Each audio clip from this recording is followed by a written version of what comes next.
Okay, you ready to dive in? Yeah, let's do it. All right, so for anyone out there who is like me and, you really like to cut through the noise and get to what really matters, especially when we're talking about kids, this one's for you. Yeah, this deep dive I think is going to resonate with a lot of people. I think so too, because we're really going after some of the stickiest and honestly kind of damaging ideas that float around about children who are labeled with attention deficit disorder. Pretty deep. Right, ADD, exactly. And the material that we're looking at today, it kind of offers a breath of fresh air because it moves past those kind of snap judgments that we make and tries to get to what might actually be going on under the surface. Absolutely. Instead of just saying, oh, this kid is just this or that, Yeah. this deep dive looks the anxieties and needs of these children, which is so important to understand. Yeah, so our mission today is to kind of sift through all of that and pull out the really valuable insights, the kind of understanding that can help you really see these children in a new light and connect with them better. Yeah.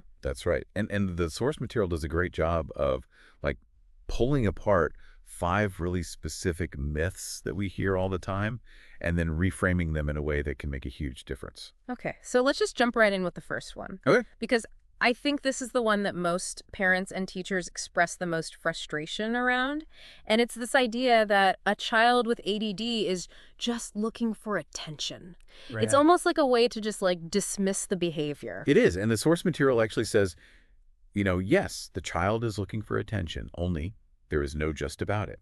Ooh, I like that. Right. There Yes. is no just about it because it's so much deeper than that. Exactly. And it kind of, when you think about the term attention deficit disorder, it makes you think about it in a whole different way because maybe these kids are actually, in a way they have paid out more attention than they have received. Yeah, they're running a deficit in a way. Yeah, and that can kind of manifest in different ways, right? Yeah. You might have a child who's dominating, a parent's time to the point where siblings are like, hey, what about me? Totally. But the source material really points out that often by the time these patterns become really noticeable and really problematic, the child is actually getting more negative attention, in the form of being scolded or, the parent getting frustrated than actual positive nurturing connection. It's true. And it becomes this sort of like runaway train Yeah. where the kid acts out in a way that's disruptive and they get attention, Yeah. but it's the wrong kind of attention. Right. It's that negative attention. And then that negative attention, even though it's attention, it can actually be interpreted by the child, especially a young child, as a form of rejection. Which just makes them more anxious and more in need of attention. Yeah. And so they act out even more. And it's this horrible cycle. And the thing is, it's the adults, we have the power to actually, stop that runaway train. That's a good analogy. I like that. It is. We have Yeah. to realize that, it's not just about reacting to the behavior, but it's about understanding what the unmet need is. Mm-hmm. And trying to get ahead of it. Yeah, there's this great quote by Eric Erickson that I just love. Do not mistake a child for his symptom. Ooh, that's good. So often we look at the symptom and we're like, ugh, again, with this behavior. Right. Stop it. Stop being so annoying. Stop doing that. Exactly. But really what we need to do is look beyond that behavior and understand the child's experience. And that's where that whole approaching it with compassionate curiosity comes in. Yeah, love that. It's instead of getting so frustrated with the, what might seem like just obnoxious behavior. Right. And we have to remember it's coming from a place of, deep need. Yeah, they're trying to tell us something. That really is like a coded language, isn't it? It is. It's like a secret message that they don't even understand. And the message is help. I need help. I need you. And I need you. And I'm worried that you don't want me around. Yeah. And when I get anxious, I don't know how to just be okay by myself. I think that's such a great way to look at it because Yeah. so often, the parent is just like, oh my God, you've had so much attention. Like, what more do you want from me? Right. But that's not what the kid needs. Right. It's not about that logical, reasoning in the moment. No. It's about something much deeper. And the more we try to reason with them and say, oh, but I did give you attention, it just reinforces the idea that we don't get them. Right. They just feel misunderstood. Yeah, misunderstood and their needs aren't important, Exactly. which is the opposite of what we want them to feel. Yeah. And, this is something that the book calls look at me-ism, Oh, I like that. which is kind of this insatiable need for attention. Mm-hmm. And it can be really self-defeating because, you're only getting the attention after you've demanded it. Right. And so it doesn't actually fill that need for connection. Right, so it's like it's never enough. It's never enough, and it shouldn't be like that. Right, like children shouldn't have to like earn our attention, whether it's through acting out in negative ways or, constantly like seeking our approval or, whatever it is. And Gordon Neufeld, I mean, he says it so well. He says we have to satiate the child with attention stuff, her full of it, until it's coming out her ears. I love that. I know, it's so good. And that is just, we have to be proactive in giving attention, not just reacting when they demand it. Right, we have to fill their cup up before it gets empty. Yeah. And obviously we can't, meet every demand for attention in the moment. Like sometimes we have to say no. Right. But the point is that we can say no in a way that's kind and firm and focused on our needs without making the child feel bad. Right, and it's not even just the no itself, it's like the energy behind the no. Yeah. It's like, sometimes when you're just like so irritated. Yeah, that punishing irritability, that comes through. And that's what the child picks up on. Totally. More so even than the actual word no. Exactly. And it's interesting because, when we think about this demand for attention as a symptom of that deeper emotional hunger, Right. it kind of makes sense that, a child who has experienced emotional wounds might interpret even like a necessary refusal as personal rejection. Totally. Even if that's not our intention at all. And that's why it's so important to just, learn to refuse a demand without, making the child feel bad. Right, without blaming them or shaming them. Right. And the interesting thing is, when the child does have that like negative reaction to the refusal, whether it's anger or frustration or, full-blown meltdown, Mm-hmm. the source material suggests like really trying to meet that reaction with compassion. Yeah. And like actually enduring it. Yeah. Instead of trying to like immediately shut it down. Yeah. Don't try to fix it. Yeah. Just be with them in their emotion. And it's interesting because the source material suggests that allowing them to actually experience those feelings fully can actually help them move to a place of sadness where our empathy can actually be really effective. No, true. And so now this brings us to like this other interesting point that the source material makes, which is about our lifestyle. As parents. As parents, right? And how that can really affect, our children and their needs. Yeah, it talks about how, this increase in workaholism and like our crazy busy schedules that everyone has these days, it's really impacting kids. Totally. It's like we're all just so busy all the time. Right. And the source material actually highlights some research that shows like how little, one-on-one time a lot of parents are actually spending with their children. It's crazy. It's like minutes a day. Yeah. And, then you look at like the average work year has increased and it's like, are we starving our kids of attention? It's a really interesting way to think about it. And I think especially, for a child who already has like a different kind of wiring, so to speak. Like a child with ADD. Yeah, a child with ADD, it's like these lifestyle factors might actually need to become non-negotiable areas for change. It's true. Like we as parents might need to make some really significant sacrifices to actually be more available for our kids. It might mean cutting back on work or other activities. And I think that's a really hard pill to swallow for a lot of parents, but, the source material really presents it as like a foundational element for a child's well-being. Absolutely. Okay, so we've talked about that first myth that a child is just looking for attention. Right.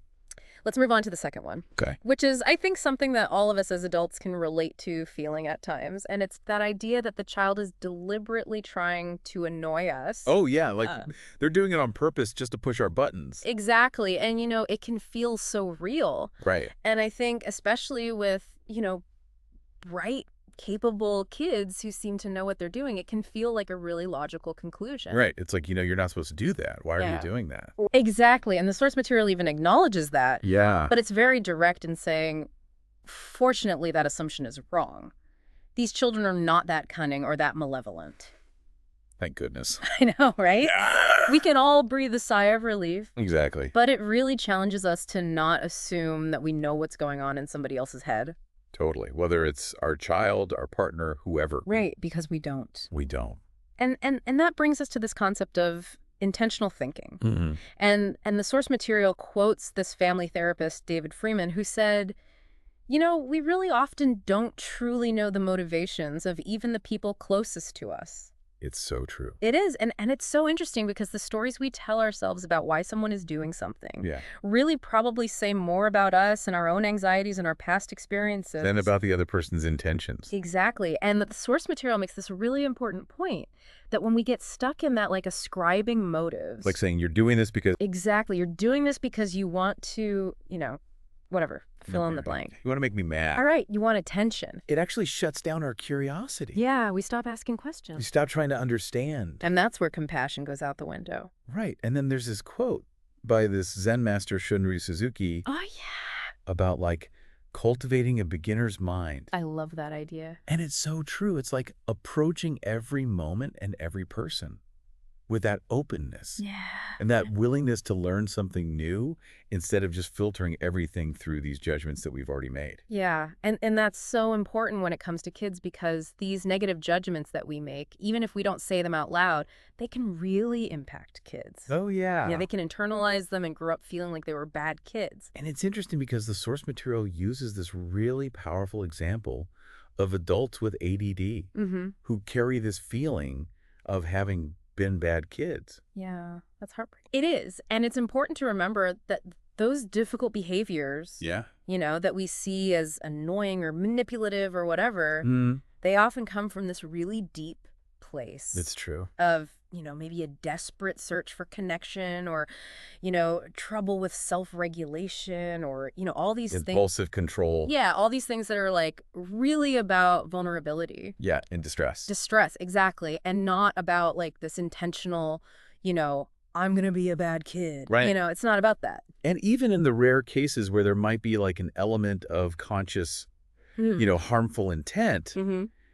the source material still says, maintain that compassionate curiosity. Right. Like, why would a child want to do harm? Yeah, what's going on in their world? What's going on that's making them feel that way? It's And correct. it really comes down to these really powerful questions of like, what might have happened in this child's life to make them feel this way? Or what's happening now? Right? What's happening now in their life that's contributing to these actions? And it's really about, recognizing that we don't have all the answers. Yeah. There's so much more we can find out if we just admit that we don't know everything. I love that so much we can discover when we admit that we don't know. Totally. Okay, so we talked about just looking for attention. We've talked about deliberately trying to annoy us. Mm-hmm. Let's go to the third myth, Okay. which is another one of those like intentional thinking kind of things. And it's this idea that the child is purposefully manipulating the parent. Oh, yeah. This one can feel so real for parents. Oh my God, it can feel so real in the moment and it can be so frustrating. Yeah, it's like they're pulling your strings like a puppet. Exactly. And it's like, how can this little person like be so manipulative and controlling? Right. But the source material really tackles this head on Yeah. and says straight up, no child is by nature manipulative. No child is by nature controlling. It just doesn't come naturally to them. It's not like they're born that way. And actually, the source material says these kind of behaviors actually come from feelings of weakness and anxieties, not from a place of strength. Right.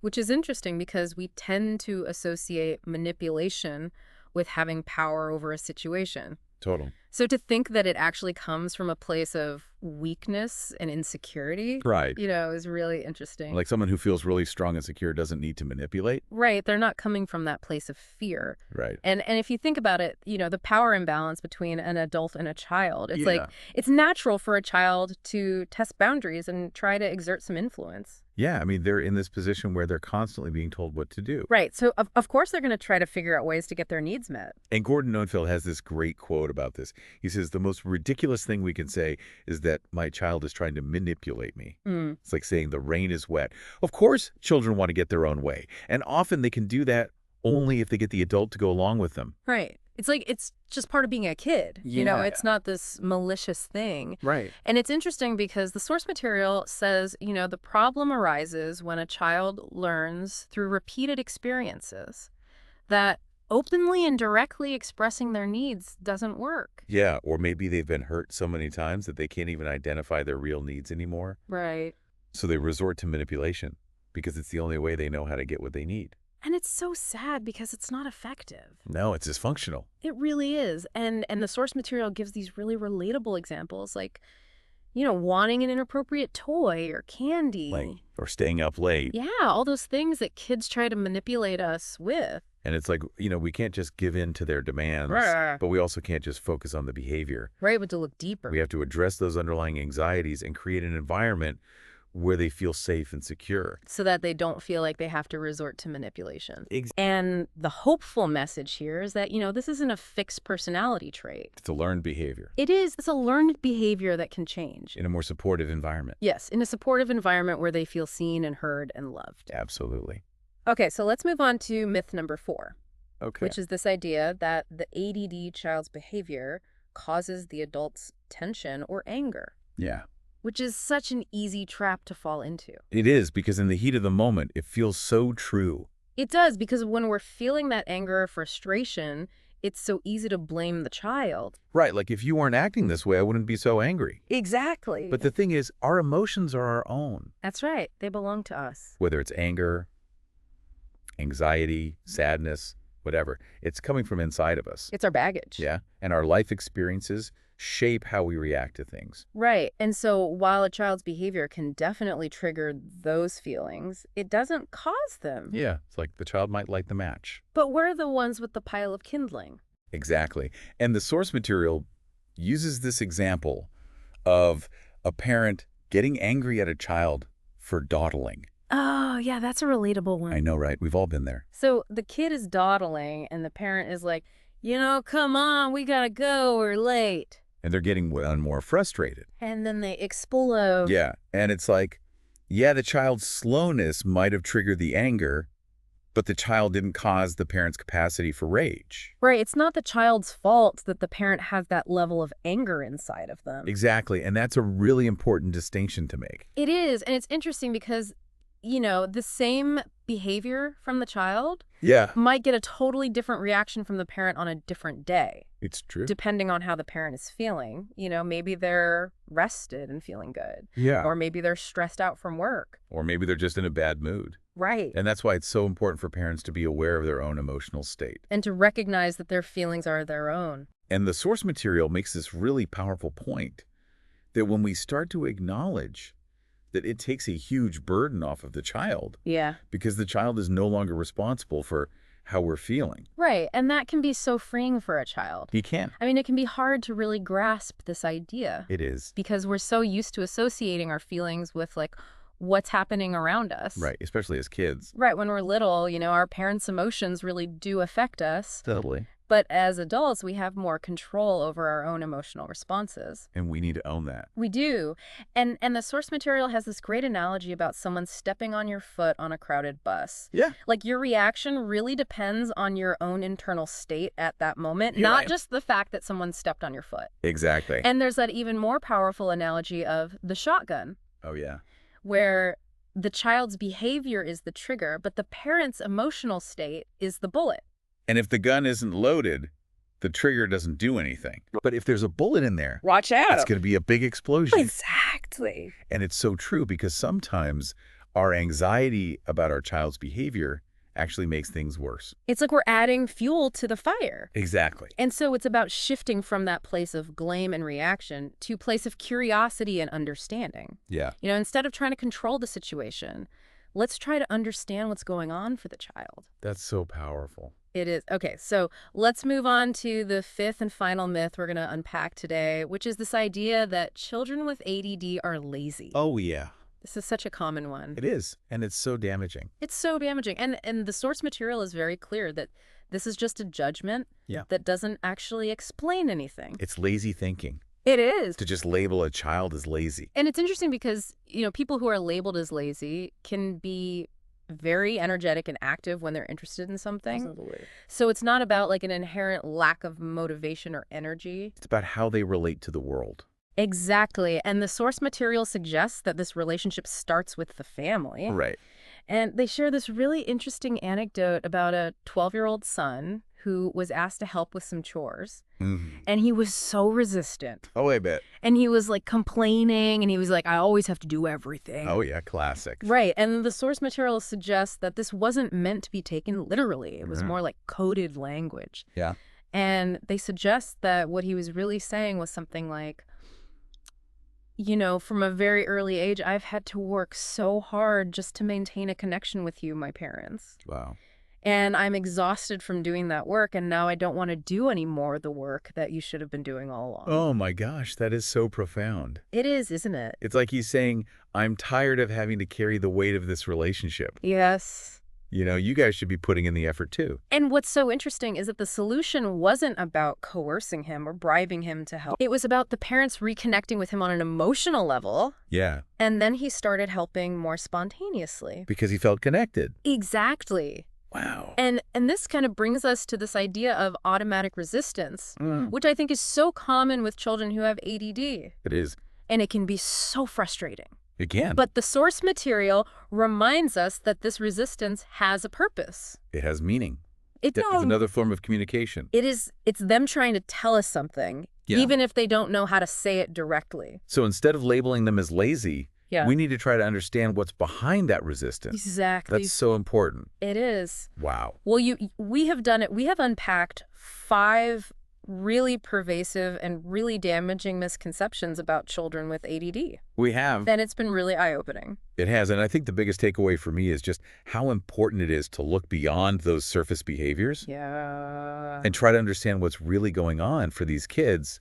So just to kind of like recap, what might seem like just looking for attention is actually a deep need for connection and security. Yeah. That assumption that a child is deliberately trying to annoy us can actually blind us to their vulnerability And their struggles. and their struggles, exactly, and that behaviors that we might see as purposeful manipulation actually often stem from, this place of weakness and unmet needs, Yeah. and that our emotional reactions are our responsibility. Not the child's. Exactly. And that what we might perceive as laziness is actually often a coded message about their relationships. So true. And so the overarching theme here is really that compassionate curiosity. Yeah. It's about looking beyond the behavior and trying to understand the underlying needs and anxieties and what the child might be trying to communicate, even if they don't know how to say it directly. And recognizing our own role in these interactions. Yeah. It's not all about the child. It's not all about the child. That's such a good point. Yeah. So for you, our listener, I want to leave you with this thought. Think about one interaction you've had recently where one of these myths might have influenced how you saw a child's behavior. Yeah. And how might understanding these insights change your approach in the future? That's a great question for everyone to ponder. It is, and I can confidently say that we have covered everything. We did it. We did Yeah. it. I'm exhausted. Me too.